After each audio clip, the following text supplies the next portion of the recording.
कई बार आया हूँ, हमारे गीत भी वहाँ से चल रहे हैं। तो मैंने एक अखबार की कटिंग पढ़ा आज सुबह, हमको जब मिला, तो मैं बताना चाहूँगा इस आंदोलन के बारे में, आप कुछ समझिए। और सबसे बड़ा जो र्यूमर लोग उड़ा रहे हैं कि लड़ेंगे तो पैसा नहीं मिलेगा, कम हो जाएगा, तो आप ये प्रैक्टिकल बात है कि जब लड़ते हैं तभी कुछ मिलता है, बिना लड़े किसी को नहीं मिलता है। यहाँ तक कि घर में भी, आप बाहर की बात छोड़ दीजिए, बाहर जब लड़ते हैं तभी मिलता है। अगर सर्दी में जूता नहीं है तो अगर लड़ेंगे नहीं तो जूता नहीं आएगा, क्योंकि वो जो गार्जियन है, घर का जो मुखिया है, वो भी आर्थिक संकट में है, तो वो देखता है कि कौन सी चीज़ को टालना है और किसको करना है। तो इसलिए संघर्ष सब जगह है। जब हम सुबह सो करके उठते हैं तब भी संघर्ष होता है कि थोड़ी देर और सो लें या उठ जाएं। तो जिसके पास काम है, गाय भैंस को शादी करना है या झाड़ू मारना है, समय से अपना अपना शौक होता है। लोग सोचते हैं कि लोग सो करके उठे तो हमारा दरवाज़ा साफ रहे, कोई देखे तो लगे कि हाँ साफ है, तो वो सुबह उठ करके साफ करेगा तब ना साफ होगा। तो इसी तरीके से जो लोग गुमराह कर रहे हैं, जो लोग बुज़दिली सिखा रहे हैं, ऐसे लोगों को जवाब देना सीखिए आप लोग। अगर कोई ये कहता है कि लड़े से कुछ ना होई, तो उनसे कहते हो कि हटो तुम, मुर्दों की तरह बात मत करो। जब उनको मुर्दा कहना शुरू करेंगे तो वो अब हो क्या रहा है कि सरकार के जो एजेंट हैं वो आकर के जनता में इस तरह का रूमर फैलाते हैं और आपके हौसले को गिराने की कोशिश करते हैं। लेकिन जब आपका हौसला कोई गिराने की कोशिश करे तो आपका हौसला और बढ़ना चाहिए। आज हमको तारा देवी के वक्तव्य को सुनकर बहुत खुशी हुई कि जैसे खिरिया बाग में एक नीलम है, उसी तरीके से इनका हमको आज दिखाई दिया रूप। तो नीलम ने एक गीत, किसने बनाया मुझे नहीं पता, नीलम के मुंह से हमने सुना है, तो मैं वो थोड़ा सा सुना रहा हूँ। उसने क्या, किसने लिखा है हमको नहीं पता। सब रोग खत्म हुई जाई है, भीतर चल जाई है मोदी, और गुदड़ी सड़नी लेके गोरखपुर जाई है योगी, और जब तक ऐसन सरकार रही है तब तक ही जनता परेशान रही है। तो कहने का मतलब संघर्ष सबसे बड़ी चीज़ है। तो संघर्ष करते रहिए, मंजिल उन्हीं को मिलती है जिनके सपनों में जान होती है। पंखों से कुछ नहीं होता, हौसलों से उड़ान होती। तो हौसला बनाए रखिए, संघर्ष जारी रखिए। और मैं आज जो है, आज एक आंदोलन चल रहा है, एक साथी अपना निजी काम के लिए बैठे हुए हैं अम्बेडकर पार्क में, मैं आजमगढ़ जाऊंगा। इसके बाद खेती का समय है, हमें भी घर से मैसेज मिला है कि भाई आइए कुछ 2-4 दिन मेहनत करिए, तो मैं भी जाऊंगा अपने घर और कुछ काम करवा करके फिर लौट के आता हूं। तो मैं 15 अप्रैल के बाद फिर आता हूं और तब 2-4 दिन रहूंगा और सारे गांव में घूम करके और गली गली गीत गाऊंगा, लोगों को जागरूक करूंगा और यहाँ लाने के लिए प्रयास करूँगा। तो मैं अभी एक गीत है भोजपुरी में, मैं भोजपुरी, हिंदी, हरियाणवी, पंजाबी सभी भाषाओं में गीत गाता हूँ। तो छोटे छोटे गीत या इस तरह से मैं आपको सब भाषाओं में आपको सुनाऊंगा। तो पंजाबी गीत शायद सुनना चाहते हैं वीरेंद्र भाई, तो मैं एक मुखड़ा सिर्फ सुनाऊंगा। है राज लुटेरा दा, है राज लुटेरा दा, हाकम एक आवे एक जावे। आ रहा है मतलब समझ में कि लुटेरों का राज है, एक आता है और एक जाता है। संघर्ष के लिए जे जीना है ते लड़ना पऊ, जे ना लड़िया ते जीना पऊ। तो जो लोग लड़ते नहीं हैं उनका जीना दुश्वार हो जाता है, और जो लड़ते हैं वो शान से जीते हैं। तो संघर्ष का मादा बनाए रखिए और दिया उम्मीद का जलाए रखिए। मंजिल चूमेगी कदम एक दिन, हौसला दिलों में बनाए रखिए। तो संख्या बल भी चाहिए, और इतने लोग तो, जितने लोग आ गए इतने लोग तो रोज़ आते ही होंगे, मुझे विश्वास है।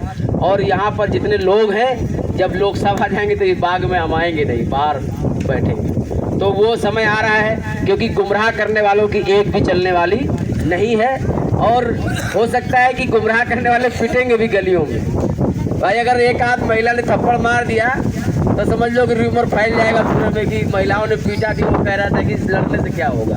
तो कोई ये कहे कि लड़ने से क्या होगा तो उसको धमकाइए घेर करके कि तूने कैसे कहा कि लड़ने से नहीं होगा। तू बता कौन सी चीज बिना लड़े मिलती है? और जो ये मिला है, क्या संघर्ष किया है लोगों ने, आंदोलन किए हैं, लाखों लोगों ने जाने दी है, तब ये आज़ादी मिली है। क्या कोई कह सकता है कि बिना लड़े मिल गया है? कौन कह सकता है? तो इसलिए संघर्ष करना पड़ेगा। और मैं बताना चाहता हूँ, जो हमने अखबार की कटिंग पढ़ी है उसके बारे में बताऊंगा। ये हाईवे किसने बनाया है?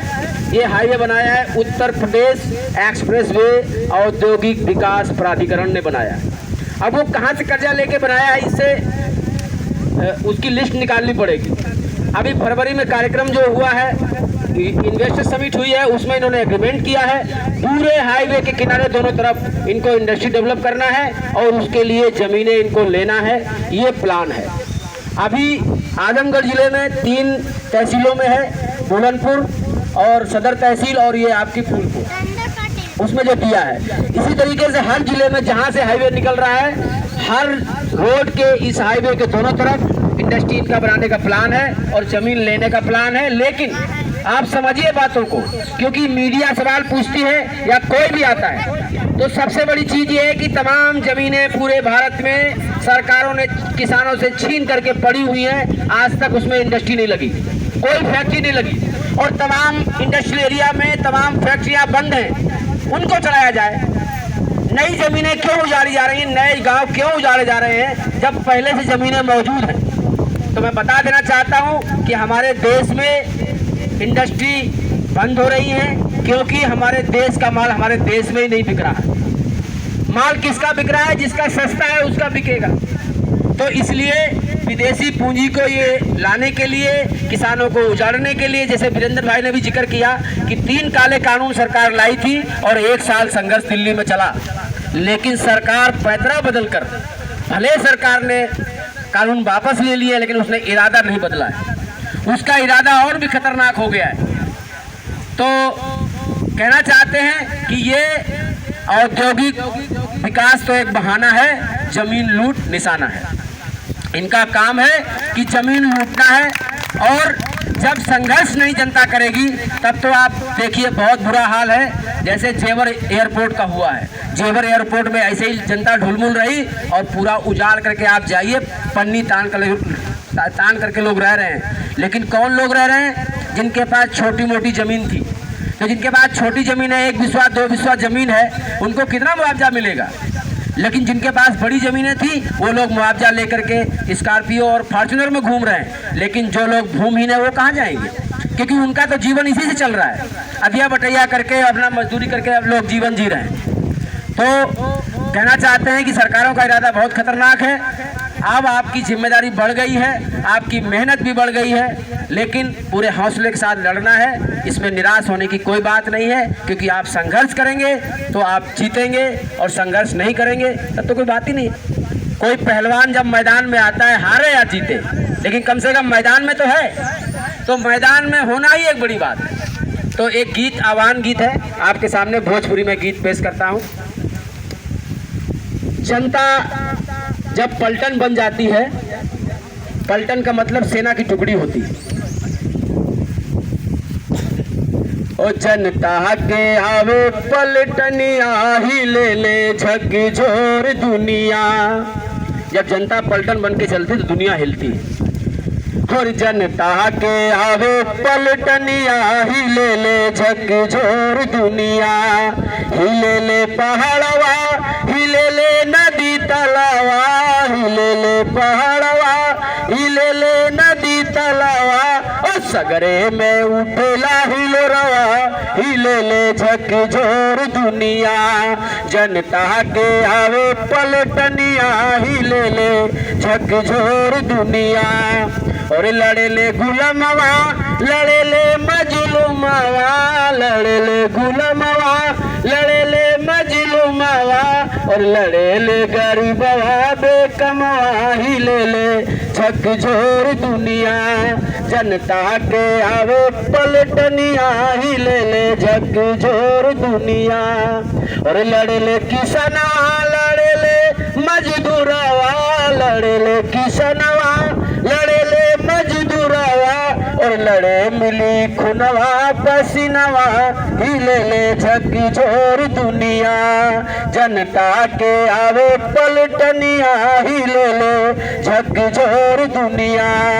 और लड़ेली बहनिया लड़ेली महतरिया, लड़ेली बहनिया लड़ेली महतरिया, और लड़े सब दुख के संगतिया हिले ले झकझोर दुनिया, जनता के आवे पलटनिया हिले ले झकझोर दुनिया।